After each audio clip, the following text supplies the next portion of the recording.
ঈদের পর থেকে আমরা যখন সুন্দরবনে ইন্ডিয়ার এসেছিলাম, আমাদেরকে যুদ্ধের দিকে ঠেলে দেওয়া হয়েছে। আমাদেরকে মিনিমাম আমাদের প্রতি সম্মান প্রদর্শন না করে, আমাদেরকে আমলে না নিয়ে, আমাদের প্রতি তুচ্ছ তাচ্ছিল্য, আমাদের প্রতি আমাদের কাগজ ছুঁড়ে ফেলে দেওয়া, আমাদের বিসিএস ট্যাক্স এবং কাস্টমস ক্যাডারের সিনিয়র কর্মকর্তাদেরকে মাটিতে বসিয়ে এই রাজস্ব বোর্ডের চেয়ারম্যান মহোদয় আমাদের বিরুদ্ধে যুদ্ধ ঘোষণা করেছেন। আজকে কোন কারণ ছাড়া আপনারা দেখেছেন এনবিআর ভবন এবং তার আশেপাশে 144 ধারা জারির মাধ্যমে এখানে একটা যুদ্ধ পরিস্থিতি তৈরি করা হয়েছে। বাংলাদেশের সিভিল সার্ভিসের ইতিহাসে কোন দপ্তরে এই ধরনের 144 ধারা জারি করা হয়েছে কিনা আমার জানা নেই। আমরা শান্তিপূর্ণভাবে নেগোসিয়েশন ছেড়েছিলাম। আমরা আশা করেছিলাম ঈদের পরে আমাদেরকে ডাকা হবে, আমাদেরকে বলা হবে তোমাদের দাবি দেওয়া কি, আমি তোমাদের মুরব্বী, আমার যদি কোনো ভুল হয় আমাকে ধরিয়ে দাও, তোমাদের সাথে আমরা কাজ করতে চাই। অর্থ মন্ত্রণালয়ে ঘোষিত যে রোডম্যাপ আপনারা সবাই জানেন, অর্থ মন্ত্রণালয় তার প্রজ্ঞাপনে স্পষ্টভাবে সংস্কার ঐক্য পরিষদকে দুইবার এন্ডোর্স করা সত্ত্বেও বলা হয়েছে এরা কারা, কোত্থেকে এলো এরা। আমাদেরকে কোন রকম বসার সুযোগ দেয়নি। আমাদের অফিসাররা যখন অংশীজনদেরকে সম্মিলিত করে আমাদের অফিসাররা যখন একটা সেমিনার করার চেষ্টা করেছে, আপনারা দেখেছেন। আমাকে কথা বলতে দেন, ইমাম সাহেব কথা বলতে দিতে হবে।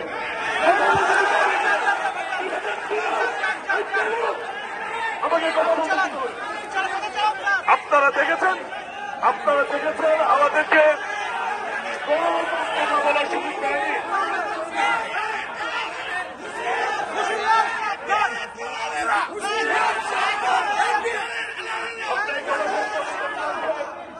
আজকে আপনি বাংলাদেশের ট্যাক্স কাস্টমস ক্যাডারের কর্মকর্তাদের কথা বলতে দিতে হবে আপনাকে।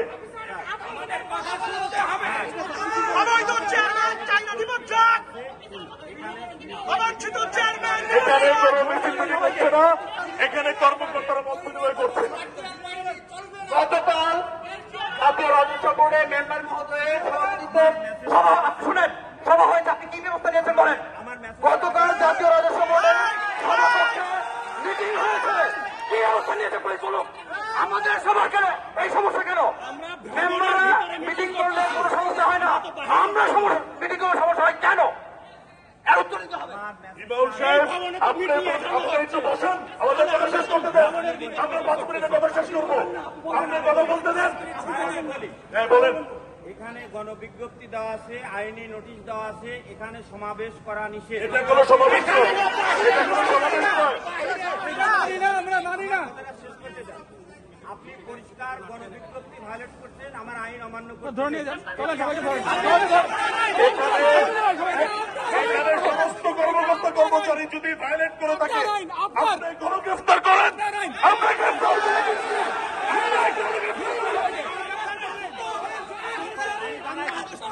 আপনাদেরকে যেটা ভয় বলবো, আপনারা শান্ত হন, আমরা কথা শেষ করবো। আমরা আজকে কাফনের কাপড় পরে এখানে বসেছি কোন বুলেট হুমকি ধমকি ভয় করার জন্য নয়। আপনাদেরকে জানিয়ে দেই, আমাদেরকে ধারাবাহিকভাবে অসহযোগিতা করার পরে আমাদেরকে আপনারা দেখেছেন গতকালকে আমরা অত্যন্ত ভালো মুডে ছিলাম। আমরা আশা করেছিলাম ঊর্ধ্বতন কর্তৃপক্ষ তাদের শুভবুদ্ধি উদয় হবে, আমাদেরকে ডাকবেন। আপনারা দেখেছেন বিকালের পরে আমাদের যোদ্ধা, রাজস্ব যোদ্ধা, সম্মুখ সারি সাহসী যোদ্ধাদেরকে অন্যায়ভাবে বাংলাদেশের চাকরি প্রতিপালকে ভায়োলেট করে তাদেরকে বাংলাদেশের বিভিন্ন জায়গায় পাঠিয়ে ডিসমেন্টেল করা হয়েছে।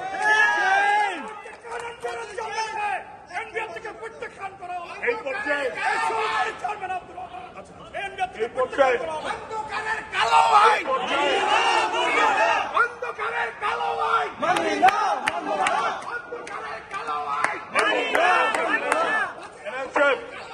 কথা বলতে দেন। এই পর্যায়ে আমরা সংক্ষেপ করছি। একটু আগে আমাদের প্রেস রিলিজ শুনেছেন, আপনারা আমাদের ভাই বোন, আমাদের 13,000 কর্মকর্তা কর্মচারী আজকে আমার বুকে বুলেট লেগেছে। আমি বাংলাদেশের যে কোনো প্রান্তে চলে যেতে রাজি আছি। আপনাদের প্রতি উদাত্ত আহ্বান, এনবিআর এর প্রতি, এনবিআর এর প্রতিটি ইঞ্চি মাটি আপনারা দখল করে রাখবেন। স্বৈর শাসকের ফ্যাসিস্ট করার পরিকল্পনা তাদেরকে বাস্তবায়ন করতে দেবেন না। এই পর্যায়ে আপনাদেরকে অনুরোধ করবো, উদাত্ত আহ্বান জানাবো, দলে দলে এনপিআর কে রক্ষা করার জন্য, আপনাদের জীবন জীবিকা রক্ষা করার জন্য, আমাদের রাজস্ব যোদ্ধাদের সম্মান রক্ষার জন্য কালকে থেকে ঘোষিত কর্মসূচি অব্যাহত থাকবে, অব্যাহত থাকবে। সকলকে ধন্যবাদ, আপনাদেরকে অগ্রিম বিপ্লবী শুভেচ্ছা। ধন্যবাদ সবাইকে।